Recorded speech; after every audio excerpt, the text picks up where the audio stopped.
मैं 1 लाख नहीं पूरे 1 करोड़ रुपए कैश लेकर पहाड़ों में शहद खरीदने आया था। लेकिन जैसे ही माल गाड़ी में लोड करने का समय आया, पूरे गांव के मधुमक्खी पालकों ने अचानक दाम बढ़ा दिए। पहले जो रेट तय हुआ था अब उससे साफ मुकर गए। यहाँ तक कि कहने लगे शहद सड़ जाएगा लेकिन तुम्हें नहीं बेचेंगे। मैं कुछ पल के लिए हैरान रह गया। तभी गांव के सरपंच ने उस अनजान से दिखने वाले जवान लड़के की तरफ देखते हुए जल्दी से बात संभालने की कोशिश की। मैंने देखा कि जिन मधुमक्खी पालकों को मैं अच्छी तरह जानता था वो सब झांग हाउ के पीछे खड़े थे। किसी की भी नजर मुझसे नहीं मिल रही थी। तभी मुझे समझ आ गया कि मामला जितना दिख रहा है उससे कहीं ज्यादा बड़ा है। मैंने शांत होकर कहा, हम कॉन्ट्रैक्ट साइन कर चुके हैं, रेट भी पहले ही फिक्स हो चुका है, अब और क्या बात करनी है। फिर भी मैंने मुस्कुराते हुए कहा, समय कम है, पहले शहद गाड़ी में लोड कर लेते हैं, उसके बाद आराम से बैठकर जो बात करनी है कर लेंगे। रुको, मेरी बात पूरी भी नहीं हुई थी कि तभी चेन आंटी भीड़ से निकलकर दौड़ती हुई आई। उन्होंने दोनों हाथ फैलाकर शहद के ड्रमों के सामने दीवार बनकर खड़ी हो गई। देखती हूँ कौन मेरे घर का शहद हाथ लगाता है। मैंने शांत आवाज में पूछा, चेन आंटी ये क्या कर रही है? हमारे बीच कॉन्ट्रैक्ट हुआ है, आज डिलीवरी होनी थी और मैं कैश पेमेंट भी लेकर आया हूँ। क्या आप सच में कॉन्ट्रैक्ट तोड़ना चाहती हैं? तभी बगल में खड़ा झांग हाउ हंस पड़ा। वो कागज का टुकड़ा दिखाकर सीधे सादे लोगों को मत डराओ, अब मार्केट की कीमत चलेगी वही सही रेट होगा। इतना कहकर वो गांव वालों की तरफ मुड़ा और जोर से बोला, बताओ सब लोग आजकल शहद कितने में बिक रहा है? एक आदमी बोला, ऑनलाइन तो 80 रुपए से भी ज्यादा में बिक रहा है। दूसरा तुरंत बोला, कुछ जगह तो 100 रुपए तक जा चुका है। तभी एक मधुमक्खी पालक ने अपना मोबाइल निकालकर ऑनलाइन कीमत का स्क्रीनशॉट दिखा दिया। झांग हाउ फिर मेरी तरफ मुड़ा और मुस्कुराते हुए बोला, सुना आपने बॉस झो, जो रेट तुम दे रहे हो वो तो लोगों के साथ सीधा सीधा नाइंसाफी है। अंदर से मुझे बहुत गुस्सा आ रहा था लेकिन फिर भी मैंने खुद को शांत रखा और उसे आराम से समझाया, मिस्टर झांग, हिसाब ऐसे नहीं लगाया जाता। पहली बात, जो कीमत तुम दिखा रहे हो वो रिटेल प्राइस है, खरीदने की नहीं। दूसरी बात, बिजनेस भरोसे और कॉन्ट्रैक्ट पर चलता है। 1 महीने पहले जब किसी ने भी तुम्हारा शहद खरीदने में दिलचस्पी नहीं दिखाई थी तब मैंने ही गारंटी देकर ये माल खरीदा था। उस समय तो किसी ने मार्केट इकोनॉमी की बात नहीं की थी। इतना कहकर मैंने नीचे बनी सड़क की तरफ इशारा किया। ये सड़क भी मैंने अपने 20 लाख रुपए लगाकर बनवाई है ताकि तुम्हारे गांव का शहद आसानी से बाहर पहुंच सके। और ये नए मधुमक्खी वाले बॉक्स भी मैंने ही दिए थे। अगर हर चीज मार्केट के हिसाब से ही होगी तो फिर क्या ये खर्चा भी हिसाब में जोड़ना चाहिए? तभी चेन आंटी तुरंत बोली, वो सब तुमने अपनी मर्जी से किया था। किसने कहा था सड़क बनवाने को? अगर तुमने खुद पैसे लगाए तो वो तुम्हारा नुकसान है, उसका हमारे शहद की कीमत से क्या लेना देना? मैं हैरान होकर उनकी तरफ देखने लगा। सिर्फ 1 महीने पहले तक यही चेन आंटी हर बात पर धन्यवाद मालिक कहती थी, लेकिन आज उनके मुंह से डूबी हुई लागत जैसे बड़े बड़े बिजनेस वाले शब्द निकल रहे थे। ये सुनते ही मुझे समझ आ गया कि ये सब किसी और की सिखाई हुई बातें हैं। मैंने सीधा झांग हाउ की तरफ देखा और ठंडी आवाज में पूछा, ये डूबी हुई लागत वाला शब्द तुमने ही सिखाया है ना? झांग हाउ हल्का सा मुस्कुराया, मैं तो बस गांव वालों को थोड़ी बेसिक जानकारी दे रहा हूँ ताकि कोई बेईमान व्यापारी इन्हें बेवकूफ बनाकर इनका फायदा न उठा सके। फिर उसने मेरी तरफ देखकर कहा, और बॉस झो, सड़क की बात बार बार मत करो। सड़क बनने से तुम्हारी गाड़ियां भी तो आराम से अंदर बाहर आती है। सीधी बात, हमें 50 रुपए किलो चाहिए, 1 पैसा भी कम नहीं। मैंने तुरंत जवाब दिया, 50 रुपए? अभी तो फर्स्ट ग्रेड शहद की खरीद कीमत भी 35 से 38 रुपए के बीच चल रही है और तुम लोग सीधे 50 रुपए मांग रहे हो। ये तो खुली लूट है। झांग हाउ बिना घबराए बोला, जो समझना है समझ लो, शहद हमारे हाथ में है। अगर तुम्हारी ये 15 बड़ी ट्रकें खाली वापस गई तो सिर्फ आने जाने में ही तुम्हारा हजारों नहीं लाखों का नुकसान होगा, ऊपर से कॉन्ट्रैक्ट का झंझट अलग। फिर वो हल्का सा हंसकर बोला, वैसे भी ये कॉन्ट्रैक्ट पूरी तरह बराबरी वाला नहीं है, कोर्ट में गए तो जरूरी नहीं कि हम हार ही जाएं, सोच लो। इतना कहकर वो मेरे बिल्कुल पास आया और धीमी आवाज में बोला, बॉस जो, तुम यही शहद पैक करके आराम से 120 रुपए किलो में बेचोगे, उसमें से हमें थोड़ा हिस्सा मिल जाए तो इसमें गलत क्या है? फिर उसके चेहरे पर चालाक मुस्कान आ गई। इतने भी लालची मत बनो, ज्यादा लालच कभी अच्छा नहीं होता। मैंने उसकी बात का जवाब नहीं दिया, सीधे गांव के सरपंच ली डेगुई की तरफ देखा। सरपंच जी, क्या आपकी भी यही राय है? सरपंच ने हल्की सी मुस्कान के साथ कहा, बॉस जो, सबकी अपनी अपनी मजबूरी है, ऊपर से बाजार का भाव भी बढ़ गया है, आप थोड़ा बड़ा दिल क्यों नहीं दिखाते? 50 रुपए देने से आपका क्या जाएगा? बस थोड़ा कम मुनाफा होगा। थोड़ा कम मुनाफा? उनकी बात सुनकर मैं अंदर ही अंदर हंस पड़ा। सच तो ये था कि मैं आज 38 रुपए किलो तक देने के लिए भी तैयार होकर आया था, लेकिन अब मेरे सामने ऐसे लोग खड़े थे जिन्होंने मेरी भलाई को मेरी कमजोरी समझ लिया था, मेरी मदद को अपना हक मान लिया था। मैंने इनके लिए सड़क बनवाई, सामान दिया, मुश्किल वक्त वक्त में साथ खड़ा रहा और बदले में ये लोग आज मुझे ही लूटने पर उतर आए थे। मेरी सारी ईमानदारी जैसे गलत लोगों पर बर्बाद हो गई थी। मैंने गहरी सांस ली और शांत आवाज में कहा, 50 रुपए देना तो बिल्कुल नामुमकिन है, लेकिन मैं समझ सकता हूँ कि बाजार का असर देखकर तुम लोगों की सोच बदल गई है। मैंने गहरी सांस ली और कहा, ठीक है, मैं एक कदम पीछे हट जाता हूँ। झांग हाओ ने मेरी तरफ देखा, शायद उसे लगा कि मैं दबाव में आ गया हूँ। मैंने शांत होकर कहा, मैं भी बेवजह बहस करने वालों में से नहीं हूँ। 38 रुपए किलो, यही मेरी आखिरी कीमत है, इससे ज्यादा मैं नहीं दे सकता। जो 8 रुपए मैं बढ़ा रहा हूँ उसे समझ लो कि किसी की इज्जत रखने के लिए दे रहा हूँ। अब शहद गाड़ी में लोड करो, मैं यही कैश पेमेंट कर दूंगा। उस समय पूरे बाजार में शहद की खरीद के हिसाब से 38 रुपए किलो पहले ही सबसे ऊंची कीमत थी। मुझे लगा मैंने उन्हें इज्जत के साथ समझौते का पूरा मौका दे दिया है। अगर वो थोड़ा भी समझदारी से सोचेंगे तो यही बात खत्म हो जाएगी, लेकिन मैंने इंसान के लालच को बहुत हल्के में लिया था। तभी एक आदमी चिल्लाया, क्या हमें भिखारी समझ रखा है? दूसरा बोला, झांग हाओ ने बताया है कि ये शहद 80 रुपए का है और तुम हमें सिर्फ 38 रुपए दे रहे हो, तुम्हारा लालच तो हद पार कर गया। एक और आदमी गुस्से में बोला, हमें बेवकूफ बना रहे हो क्या? 50 रुपए से एक पैसा भी कम नहीं होगा। अगर इतनी भी नियत नहीं है तो वापस चले जाओ। फिर किसी ने ऊंची आवाज में कहा, ये शहद हम खुद ऑनलाइन लाइव करके बेच देंगे, तब 100 रुपए किलो बिकेगा। उस समय शर्मिंदा मत होना, हाँ हम खुद बेचेंगे। बस इतना सुनना था कि पूरे गांव वाले और भी भड़क गए। कुछ लोग तो मेरे ड्राइवरों को धक्का देने तक लगे। मैं उन सबके गुस्से से भरे चेहरे देख रहा था। उस पल मेरी गाड़ी में रखा करोड़ों का कैश भी मुझे मजाक जैसा लगने लगा। एक समय ऐसा था जब इस गांव तक पहुंचना बहुत मुश्किल था। सड़क खराब होने की वजह से यहाँ का शहद हर साल बिना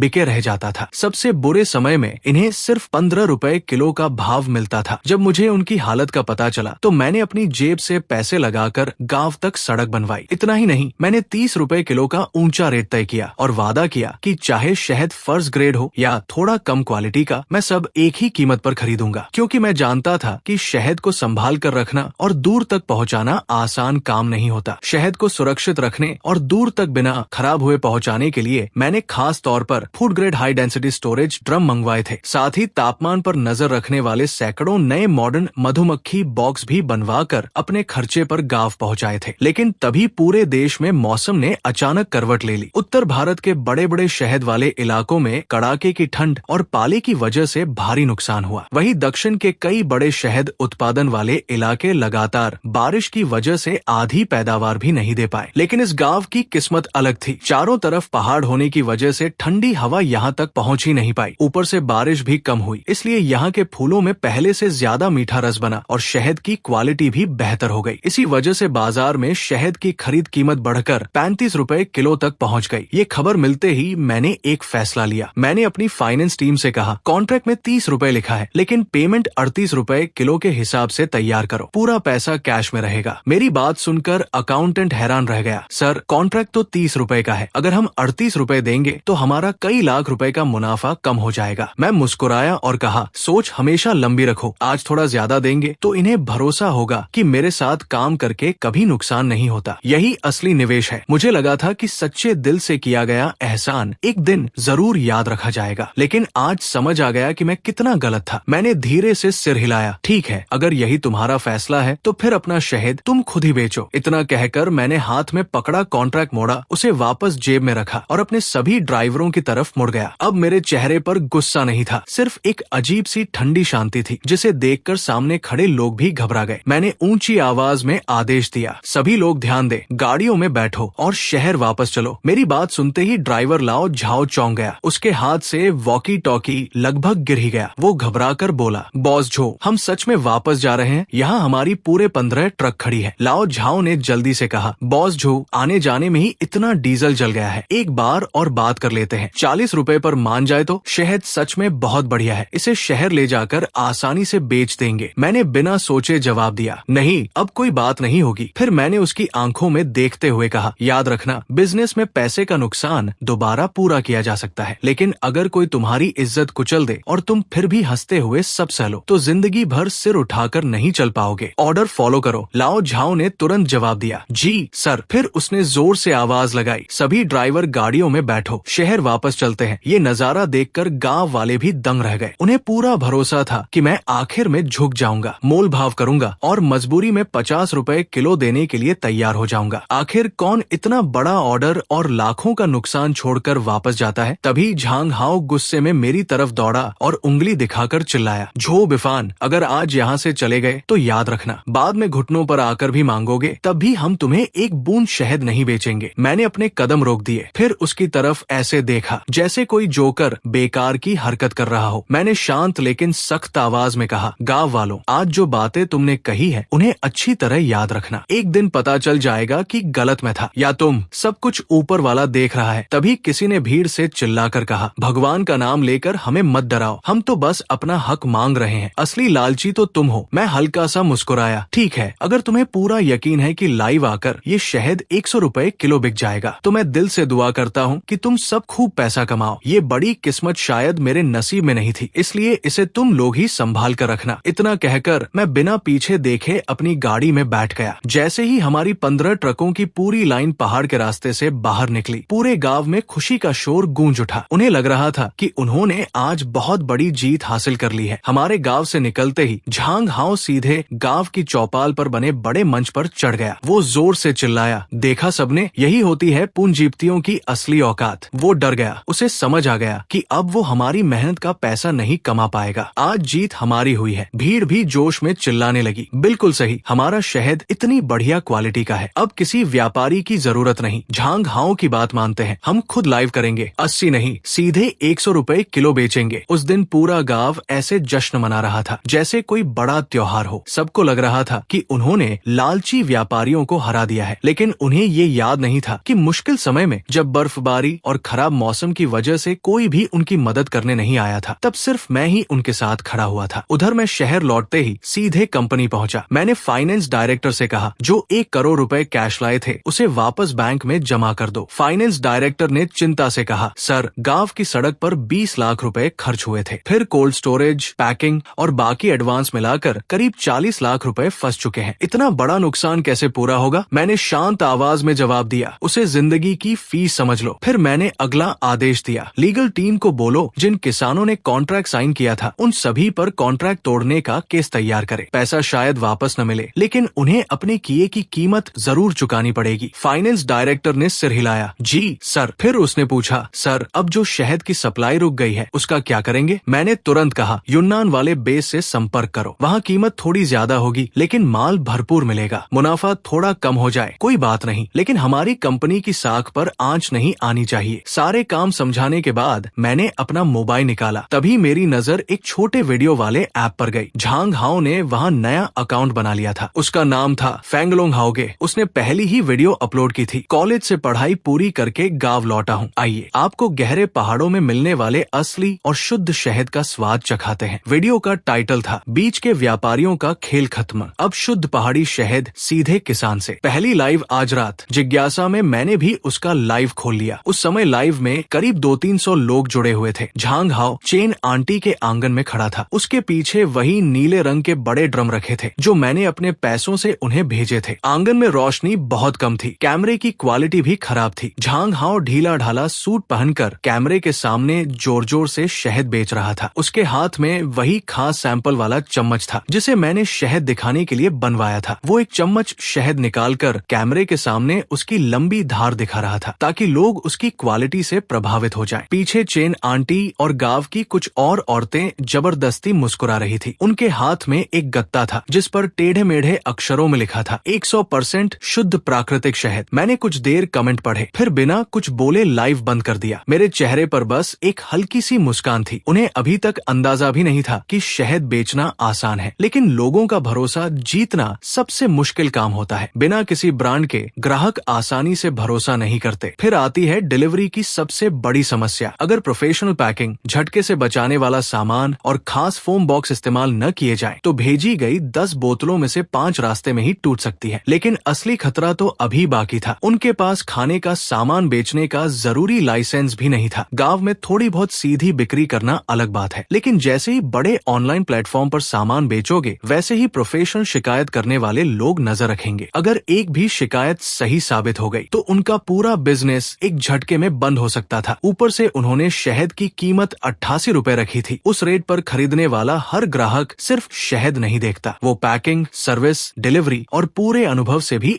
उतनी ही बड़ी उम्मीद रखता है। उनके पास सबसे साधारण प्लास्टिक की बोतलें थी, लेकिन सपना था शहद को महंगे ब्रांड की तरह बेचना। ये सोच शुरू से ही हकीकत से बहुत दूर थी। जैसा मैंने सोचा था, दिखते भी जल्दी शुरू हो गई। लाइफ के पहले दिन कॉलेज पढ़ा लड़का गांव लौटकर बिजनेस कर रहा है वाली कहानी और सोशल मीडिया पर दोस्तों की मदद से उन्हें अच्छी शुरुआत मिल गई। उन्होंने पहले ही दिन शहद की सैकड़ों बोतलें बेच दी। चेन आंटी और बाकी गांव वाले खुशी से झूम उठे। उसी रात सब लोग काम में लग गए। किसी ने मिनरल वाटर की खाली बोतलों में शहद भरा तो किसी ने पुराने कांच के जार इस्तेमाल किए। जैसे तैसे उन्हें बंद किया, अखबार में लपेटा और साधारण गत्ते के डिब्बों में पैक करके कुरियर से भेज दिया। सिर्फ एक पार्सल भेजने में ही 12 रुपए का कुरियर खर्च आ गया। झांग हाओ ने पहले जो दोगुने मुनाफे के सपने दिखाए थे, वो पैकिंग और डिलीवरी का खर्च निकलते ही काफी छोटे हो गए। फिर भी गांव वाले खुश थे। आखिर 88 रुपए में बेचने के बाद भी उनके हाथ में 70 रुपए से ज्यादा बच रहे थे, जो मेरी 38 रुपए की कीमत से कहीं ज्यादा था। अब तो गांव वाले खुलकर मेरा मजाक उड़ाने लगे, लेकिन उनकी ये खुशी ज्यादा दिन नहीं टिक पाई। कुछ ही दिनों बाद जब पहला ऑर्डर ग्राहकों तक पहुंचा, तभी असली मुसीबत शुरू हो गई। उधर झांग हाओ घर में आराम से लेटा अमीर बनने के सपने देख रहा था। तभी उसका मोबाइल लगातार बजने लगा। उसने फोन उठाया और अगले ही पल उसका चेहरा सफेद पड़ गया। स्क्रीन पर सिर्फ रिफंड की रिक्वेस्ट और 1 स्टार रिव्यू दिखाई दे रहे थे। किसी ग्राहक ने शिकायत की कि पैकिंग इतनी खराब थी कि शहद बाहर निकल आया। किसी ने शहद की क्वालिटी पर सवाल उठा दिए, तो कुछ लोग सीधे शिकायत दर्ज कराने की बात करने लगे। झांग हाओ घबराकर सबको समझाने की कोशिश करता रहा, लेकिन अब कोई उसकी बात सुनने को तैयार नहीं था। इतनी ज्यादा शिकायतें आने के बाद प्लेटफॉर्म ने खुद मामला संभाल लिया। उनके पास खाने का सामान बेचने के जरूरी लाइसेंस भी नहीं थे। बस फिर क्या था, झांग हाओ का फेंगलोंग हाओगे वाला अकाउंट तुरंत बंद कर दिया गया। उसकी सिक्योरिटी जमा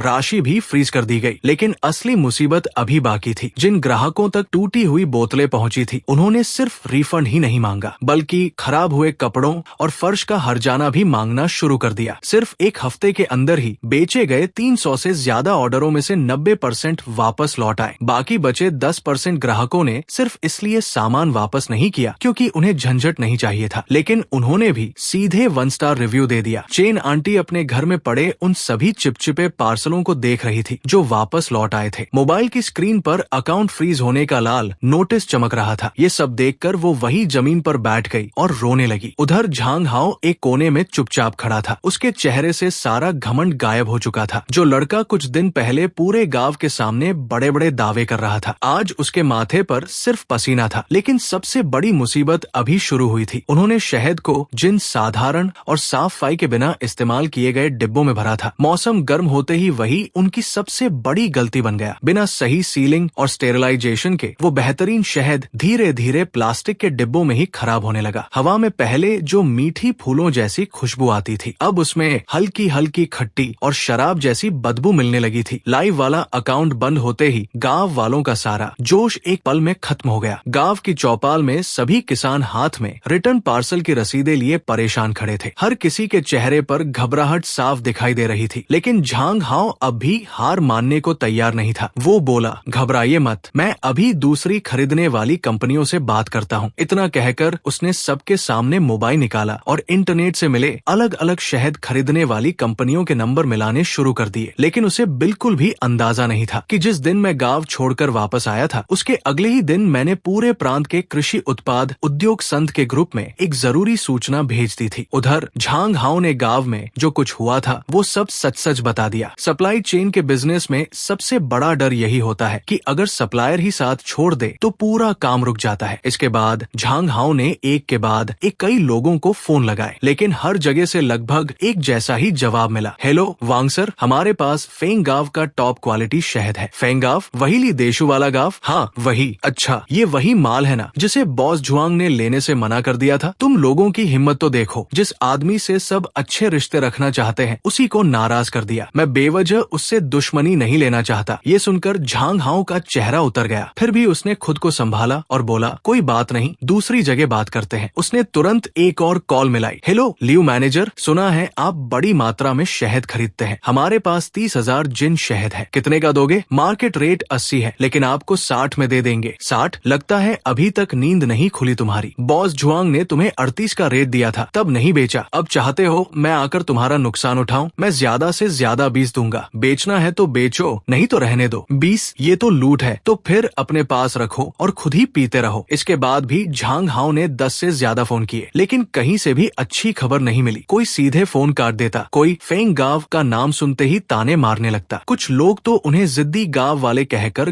गालियां तक देने लगे। सबसे ज्यादा बुरा एक ऐसे व्यापारी ने कहा जो घटिया शहद खरीदकर जानवरों के चारे में मिलाता था। वो फोन पर जोर से हंसते हुए बोला, सुना है तुम लोगों ने बॉस झुआंग को भगा दिया, कमाल कर दिया, लेकिन अब तुम्हारे शहद की बदनामी हर तरफ फैल चुकी है। मैं खरीद सकता हूँ, लेकिन सिर्फ 10 युआन प्रति दिन दूंगा। वैसे भी मुझे तुम्हारी साख की परवाह नहीं, मैं तो सुअर का चारा बनाता हूँ। बेचना है तो बेचो, नहीं तो रहने दो। ये सुनते ही झांग हाओ ने तुरंत फोन काट दिया। अगले ही पल पूरे गांव की पंचायत में सन्नाटा छा गया। तभी किसी ने गुस्से में चिल्लाकर कहा, बंदर, यही था तुम्हारा? सब लोग खरीदने के लिए लाइन लगाएंगे इस वाला दावा? लाइन लगाएंगे क्या? कोई पूछ भी नहीं रहा। तुमने तो पूरे गांव को बर्बाद कर दिया। झांग हाओ घबराकर बोला, ये मेरी गलती नहीं है, जरूर उस झुआंग बिफान ने कुछ किया है, वही हमें हर जगह ब्लैकलिस्ट करवा रहा है। सोचो, आखिर सभी खरीदार एक साथ कैसे मना कर सकते हैं? लेकिन अब कोई उसकी बात सुनने को तैयार नहीं था। एक गांव वाला बोला, जब बॉस झुआंग 38 युआन दे रहे थे तब तुम्हें मंजूर नहीं था, तुम्हें तो 80 चाहिए थे। अब हालत ये हो गई कि लोग 10 युआन भी एहसान समझ कर दे रहे हैं। दूसरा गुस्से में बोला, मेरे घर से 500 युआन का कुरियर खर्चा गया, लेकिन एक पैसा भी वापस नहीं मिला। एक और आदमी चिल्लाया, सिर्फ नुकसान ही नहीं हुआ, हमारे शहद के डिब्बे, पैकिंग और सारा सामान भी बर्बाद हो गया। देखो, सब खराब पड़ा है, अब इसका क्या करेंगे? बस फिर क्या था, गांव वाले पूरी तरह भड़क गए। जिसे कल तक पढ़ा लिखा समझकर सिर पर बिठाया था, आज वही सबकी नजर में सबसे बड़ा गुनहगार बन चुका था। लोगों ने झांग हाओ को धक्का देना शुरू कर दिया। उसका संतुलन बिगड़ गया, उसके करीने से बने बाल भी बिखर कर पूरी तरह खराब हो गए। उधर मैं अपने ऑफिस में बैठा था। मेरे आदमी ने जो वॉइस मैसेज भेजा था, उसे सुनकर मेरे होठों पर हल्की सी मुस्कान आ गई। इसे कहते हैं अपने ही पैरों पर कुल्हाड़ी मारना। बिजनेस की दुनिया अपने नियमों से चलती है। जब कोई थोड़े से फायदे के लिए उन नियमों को तोड़ता है, तो वही नियम एक दिन उसे बुरी तरह कुचल देते हैं। और मुझे इन्हें जानबूझकर ब्लैकलिस्ट करने की भी जरूरत नहीं थी। मैंने सिर्फ सच सबके सामने रखा। उसके बाद भरोसे और साख पर चलने वाला बिजनेस सिस्टम खुद ही इन्हें बाहर कर देता। लेकिन गांव वालों की सबसे बड़ी मुसीबत अभी आना बाकी थी। अगर सिर्फ शहद नहीं बिकता तो वो कम दाम में बेच देते या फिर धीरे धीरे खुद इस्तेमाल कर लेते। लेकिन लगता था किस्मत भी उन्हें सबक सिखाने पर तुली हुई थी। अगले कुछ दिनों में पहाड़ों का तापमान अचानक बढ़ गया। दोपहर में तो पारा 20 डिग्री से भी ऊपर पहुंच गया। शहद के लिए ये मौसम बेहद खतरनाक था। वैसे तो शहद की क्वालिटी बहुत अच्छी थी, लेकिन लाइव स्ट्रीम के दौरान उन्होंने बार बार शहद को निकालकर वापस डाला। फिर पैकिंग करते समय बिना सैनिटाइज किए हुए औजार इस्तेमाल किए। इतना ही नहीं, मैंने जो प्रोफेशनल शहद के ढक्कन दिए थे उन्हें भी नहीं लगाया। आसानी के चक्कर में उन्होंने ऊपर सिर्फ एक प्लास्टिक की परत ढक दी। उस दिन जैसे ही चेन शेन आंगन में पहुंचा, उसे एक अजीब सी बदबू महसूस हुई। ये फूलों की खुशबू नहीं थी, बल्कि खट्टी और शराब जैसी तेज गंध थी। वो घबराकर तुरंत एक बड़े ड्रम के पास गया और ऊपर लगी प्लास्टिक हटाई। अंदर का नजारा देखकर उसके होश उड़ गए। जो शहद पहले एम्बर की तरह साफ और चमकदार था, उसकी सतह पर अब छोटे छोटे सफेद बुलबुले उठ रहे थे। वो लगातार ऊपर आ रहे थे और शहद से तेज खट्टी बदबू निकल रही थी। इतनी तेज कि चेन शेन का दम घुटने लगा। कुछ ही देर में पूरे गांव में हड़कंप मच गया। सिर्फ चेन शेन के घर का नहीं, बल्कि लगभग हर घर का शहद खराब होना शुरू हो चुका था। गांव वाले घबराकर रोने और चिल्लाने लगे। गांव वाले अपने अपने घर का झाग छोड़ता खट्टा हो चुका शहद देखकर पूरी तरह टूट गए थे। ली देगुई अपने आंगन में रखे उन प्लास्टिक के ड्रमों को देख रहा था जो गुब्बारों की तरह फूल चुके थे। उसकी टांगों में जान ही नहीं बची। वो वही जमीन पर बैठ गया। उसने गुस्से में थोड़ा सा खराब हुआ शहद उठाकर मुंह में डाल लिया, लेकिन अगले ही पल उसे थूक दिया। उधर पूरा गांव उस खराब हो चुके शहद को देखकर सिर पकड़कर बैठा था। इसी बीच झांग हाओ चुपके से अपना बैग लेकर गांव से भागने की तैयारी कर रहा था। पिछले कुछ दिनों से वो अपनी ससुराल में छिपा हुआ था। उसे पता था कि अगर अब भी यही रुका तो गांव वाले गुस्से में उसकी पिटाई कर देंगे। थोड़ी दूर खड़ा ली देगुई ये पूरा तमाशा देख रहा था। उसके हाथ में पकड़ी हुई सिगरेट कब की टूट चुकी थी। चारों तरफ फैली इस बर्बादी को देखकर उसे अचानक वो दिन याद आया जब मैं गांव छोड़कर जा रहा था। उस वक्त मेरी आंखों में गुस्सा नहीं था, बल्कि उनके लिए सिर्फ तरस था। अब पूरे फेंग गांव में एक अजीब सी खट्टी और बदबूदार गंध फैली हुई थी। वो सिर्फ खराब हुए शहद की बदबू नहीं थी, वो लालच के सड़ जाने की बदबू थी। उधर गांव से करीब 100 किलोमीटर दूर शहर में मैं एक शानदार रेस्टोरेंट में अपने नए बिजनेस पार्टनर के साथ बैठा था जो यूनान से आया था। वो मुस्कुराकर बोला, कीमत की चिंता चिंता मत कीजिए। तभी मेरा फोन वाइब्रेट हुआ। मेरे आदमी ने गांव का एक वीडियो भेजा था। वीडियो में गांव वाले उस खराब और खट्टे हो चुके शहद के ढेर के चारों तरफ खड़े होकर एक दूसरे पर दोष डाल रहे थे। हर तरफ चीख पुकार मची हुई थी। मैंने बस एक नजर वीडियो पर डाली और बिना कोई भाव दिखाए उसे बंद कर दिया। सामने बैठे पार्टनर ने पूछा, क्या हुआ बॉस जोंग? मैं हल्का सा मुस्कुराया, कुछ नहीं, बस एक ऐसी नौटंकी देखी जिस पर हंसी भी नहीं आती। लेकिन कहानी अभी यही खत्म नहीं हुई थी। इंसान जब हर रास्ता बंद हो जाता है तभी उसे उन लोगों की याद आती है जिन्हें उसने कभी ठुकरा दिया था। तभी मेरी सेक्रेटरी घबराकर अंदर आई। बॉस, नीचे बहुत हंगामा हो गया है। हंगामा? सिक्योरिटी कहाँ है? सिक्योरिटी रोक नहीं पा रही, लोग बहुत ज्यादा है। करीब 20-25 लोग बैनर लेकर आए हैं। कुछ तो गेट पर घुटनों के बल बैठकर रो भी रहे हैं। वो कह रहे हैं कि ये आपके गांव वाले हैं, आपसे माफी मांगने आए हैं। मैं खिड़की के पास गया और नीचे देखा। कंपनी के बाहर बने बड़े से चौक में गांव के लोग खड़े थे। सबके कपड़े मैले थे, चेहरे झुके हुए थे और किसी की भी हिम्मत ऊपर देखने की नहीं थी। जो झांग हाउ कभी खुद को सबसे बड़ा समझता था, आज वही 2 लोगों के सहारे घुटनों के बल सबसे आगे बैठा था। वो बार बार सिक्योरिटी गार्ड के सामने सिर झुकाकर माफी मांग रहा था। उनके हाथ में एक बैनर था जिस पर टेढ़े मेढ़े अक्षरों में लिखा था, बॉस जुआंग से माफी मांगते हैं, कृपया फेंग गांव को बचा लीजिए। ये नजारा देखकर मेरे चेहरे पर ठंडी सी मुस्कान आ गई। कितनी अजीब बात थी। सिर्फ 1 महीने पहले यही लोग गांव के बीच मुझे लालची और बेईमान कह रहे थे, मुझे गांव छोड़कर चले जाने के लिए मजबूर कर रहे थे। और आज वही लोग सैकड़ों किलोमीटर का सफर तय करके मेरी कंपनी के बाहर घुटनों के बल बैठे थे। उन्हें उम्मीद थी कि मैं ही उनका आखिरी सहारा बनूंगा। मेरे असिस्टेंट ने पूछा, बॉस पुलिस बुला दूं? मैंने शांत आवाज में कहा, जरूरत नहीं, उन्हें नीचे इंतजार करने दो, बस इंतजार करने दो। उनके लिए वो 1 घंटा शायद पूरी जिंदगी का सबसे लंबा 1 घंटा बनने वाला था। करीब 1 घंटे बाद सिक्योरिटी टीम का कप्तान मेरे पास आया और बोला, बॉस नीचे की हालत और खराब हो गई है। चेन शेन 2 बार रोते रोते बेहोश हो चुका है। ली देगुई लगातार खुद को थप्पड़ मार रहा है और झांग हाओ उसे गुस्से में गांव वाले बुरी तरह घेर चुके हैं। झांग हाओ को गांव वालों ने सबसे आगे घुटनों के बल बैठा रखा था। उसके चेहरे पर नीले और बैंगनी निशान साफ दिखाई दे रहे थे। लगता था यहाँ आने से पहले उसकी अच्छी खासी पिटाई हुई थी। कुछ देर बाद मैं अपनी सेक्रेटरी और कंपनी के कुछ सीनियर अधिकारियों के साथ धीरे धीरे बाहर निकला। गांव वाले अपने साथ शहद के कुछ बड़े ड्रम भी लाए थे, लेकिन रास्ते में हिलने डुलने की वजह से उनमें से कई ठीक से बंद नहीं रहे। अंदर का खराब और फर्मेंट हुआ शहद रिसने लगा था। उससे निकलने वाली खट्टी और सड़ी हुई बदबू पूरे बिजनेस डिस्ट्रिक्ट के चमचमाते चौक में फैल गई थी। आसपास से गुजर रहे ऑफिस कर्मचारी नाक ढककर उन्हें देखने लगे। हर कोई उनसे ऐसे बचकर निकल रहा था जैसे कोई बड़ी मुसीबत सामने खड़ी हो। जिस शहद को ये लोग कभी लिक्विड गोल्ड कहकर गर्व से दिखाते थे, आज वही उनकी सबसे बड़ी शर्म बन चुका था। जैसे ही लोगों ने मुझे देखा, वहाँ मौजूद शोर अचानक थम गया। एक पल के लिए पूरा माहौल शांत हो गया। फिर अगले ही सेकंड कई लोग रोते हुए मेरे सामने गिड़गिड़ाने लगे, बॉस जुआंग, हमसे गलती हो गई, हम लालच में अंधे हो गए थे, हम आपकी बात नहीं समझ पाए, कृपया हमें माफ कर दीजिए। चेन शेन घुटनों के बल रेंगता हुआ आगे बढ़ा। वो मेरे पास आने की कोशिश कर रहा था, लेकिन सिक्योरिटी गार्ड्स ने उसे रोक लिया। वो रोते रोते जमीन पर सिर पटकने लगा। उसके माथे से ठक ठक की आवाज आने लगी, लेकिन उसने रुकना तक नहीं चाहा। उधर ली देगुई कांपते हुए आगे आया। उसके हाथ में पुरानी तंबाकू की पाइप थी। वो कुछ पल तक चुपचाप खड़ा रहा, जैसे उसके पास कहने के लिए शब्द ही नहीं बचे हों। और झांग हाओ वो एक कोने में सिर झुकाकर बैठा था। उसकी हालत किसी डरे हुए जानवर जैसी लग रही थी। उसके चेहरे से वो घमंड और आत्मविश्वास पूरी तरह गायब हो चुका था जो कभी हर वक्त दिखता था। मैं सीढ़ियों पर खड़ा होकर उन सबको शांत नजरों से देखता रहा। मैं सीढ़ियों पर खड़ा था और ऊपर से उन सबको देख रहा था। उनके चेहरे मुरझाए हुए थे, आंखों में पछतावा, डर और बेबसी साफ दिखाई दे रही थी। यकीन करना मुश्किल था कि यही लोग 1 महीने पहले लालच में अंधे होकर घमंड से बातें कर रहे थे। लेकिन मुझे सब कुछ अच्छी तरह याद था। मुझे झांग हाओ की वो बात याद थी, 30 युआन में तो सिर्फ गरीब लोग बेचते हैं। मुझे चेन शेन की वो बात भी याद थी, कॉन्ट्रैक्ट की कोई कीमत नहीं है। और ली देगुई की वो बात भी, सबकी अपनी अपनी मजबूरी होती है। मैंने ली देगुई की तरफ देखकर शांत आवाज में कहा, ली गांव प्रधान, अब तुम्हें कॉन्ट्रैक्ट याद आ रहा है? जब मैं ट्रक लेकर गांव आया था तब तो तुम लोगों ने इसी कॉन्ट्रैक्ट को रद्दी का कागज कहा था। ये सुनते ही ली देगुई का चेहरा शर्म से लाल पड़ गया। उसके हाथ में पकड़ा कॉन्ट्रैक्ट हवा में ही रुक गया। न उसे आगे बढ़ा पा रहा था, न वापस खींच पा रहा था। वो कांपती आवाज में बोला, बॉस जुआंग, सारी गलती हमारी है, लेकिन ये सब झांग हाओ की वजह से हुआ। उसी ने हमें कहा था कि शहद 80 युआन में बिकेगा। सकेगा। उसी ने नकली तस्वीरें दिखाई और हमें बहकाया। हम उसे भी अपने साथ लाए हैं। आप जो सजा देना चाहें दे दीजिए, बस हमारा शहद खरीद लीजिए। इतना सुनते ही झांग हाओ जमीन पर गिर पड़ा। वो कांपते हुए रोने लगा। बॉस जुआंग, मुझसे गलती हो गई, मुझे कुछ समझ नहीं था, मैं कानून भी नहीं जानता था, प्लीज मुझे माफ कर दीजिए। उसकी हालत देखकर भी मेरे मन में जरा भी दया नहीं आई, मुझे सिर्फ घिन महसूस हो रही थी। मैंने ठंडी आवाज में कहा, बस अब ये नाटक बंद करो। तुम लोग झांग हाओ से इसलिए नफरत नहीं कर रहे क्योंकि उसने तुम्हें धोखा दिया। असल वजह ये है कि वो तुम्हें पैसा नहीं कमा पाया। अगर उस दिन सच में शहद 80 युआन में बिक जाता तो क्या आज तुम लोग इसे लात मारते? नहीं, तब तुम लोग इसे सिर पर बिठाते और सब मिलकर मेरा मजाक उड़ाते। जुआंग बिफान कितना बड़ा बेवकूफ है, यही कहते ना। मेरी बात खत्म होते ही पूरी भीड़ पर गहरा सन्नाटा छा गया। मेरी बात सुनकर गांव वाले एक दूसरे का चेहरा देखने लगे। उनकी सच्चाई सबके सामने आ चुकी थी, इसलिए शर्म के मारे किसी की भी नजर ऊपर उठ नहीं रही थी। मैं धीरे धीरे सीढ़ियों से नीचे उतरा और चेन शेन के लाए हुए शहद के ड्रम के पास जाकर खड़ा हो गया। वो नीला प्लास्टिक का ड्रम भी मैंने ही कभी उनके लिए खरीदा था। अब उसकी हालत बेहद खराब थी। पूरा ड्रम गंदा हो चुका था और ढक्कन के किनारों से चिपचिपा तरल बाहर निकल रहा था। मैंने जैसे ही हाथ बढ़ाकर ढक्कन छूना चाहा, उससे पहले ही तेज खट्टी बदबू नाक में घुस गई। चेन शेन जल्दी से बोला, बॉस जुआंग, थोड़ी बदबू तो है लेकिन ये अभी भी खाया जा सकता है, थोड़ा प्रोसेस कर देंगे तो ठीक हो जाएगा। मैंने उसकी बात बीच में ही काट दी। प्रोसेस? मैं हाई एंड फूड का बिजनेस करता हूँ, कूड़ा खरीदने का नहीं। इस शहद में फर्मेंटेशन इतना बढ़ चुका है कि इसे नाली में फेंको तो भी प्रदूषण होगा, और तुम चाहते हो कि मैं इसे खरीद लूं? गांव वाले घबराकर बोले, हम दाम और कम कर देंगे, 10 युआन दे दीजिए, कम से कम हमारी मेहनत का कुछ तो मिल जाएगा। मैंने गांव प्रधान की तरफ देखा। ली गांव प्रधान, अभी भी तुम्हें समझ नहीं आया, ये पैसे का मामला नहीं है। जब मैंने गांव की सड़क बनवाई तब 20 लाख युआन खर्च किए, हवा से बचाने वाले उपकरणों पर भी लाखों लगाए। फिर मैं 1 करोड़ रुपए कैश और पूरी गाड़ियों की टीम लेकर गांव आया। मैंने तुम्हें 38 युआन का ऊंचा रेट दिया था। वो सिर्फ कीमत नहीं थी, वो मेरा भरोसा था, लेकिन तुम लोगों ने उसी भरोसे को जमीन पर फेंक कर कुचल दिया। अब वो भरोसा टूट चुका है और टूटा हुआ भरोसा दोबारा नहीं जुड़ता। आज चाहे ये शहद दुनिया का सबसे कीमती शहद ही क्यों न बन जाए, मैं फिर भी इसे नहीं खरीदूंगा, क्योंकि फेंग गांव नाम की साख अब मेरे लिए ही नहीं बल्कि पूरे कृषि उत्पादों के कारोबार में खत्म हो चुकी है। इतना सुनते ही गांव वाले फिर रोने लगे। बॉस जुआंग, हमें यूं मत छोड़िए, वो सड़क आपने ही बनवाई थी, अब हमारी मदद भी आपको ही करनी होगी। मैंने उनकी तरफ देखकर शांत आवाज में कहा, हाँ, सड़क मैंने ही बनवाई थी, लेकिन मैंने वो सड़क इसलिए बनवाई थी ताकि गांव में खुशहाली आए, ताकि तुम सब अमीर बन सको। लेकिन मैंने कभी नहीं सोचा था कि वही सड़क तुम्हारे अंदर छिपे लालच को बाहर ले आएगी। अब वो सड़क वही रहेगी, उस पर चलकर अपनी जिंदगी कैसे बदलनी है ये अब तुम लोगों को ही तय करना होगा। इतना कहकर मैंने उनकी तरफ दोबारा नहीं देखा। मैं मुड़ा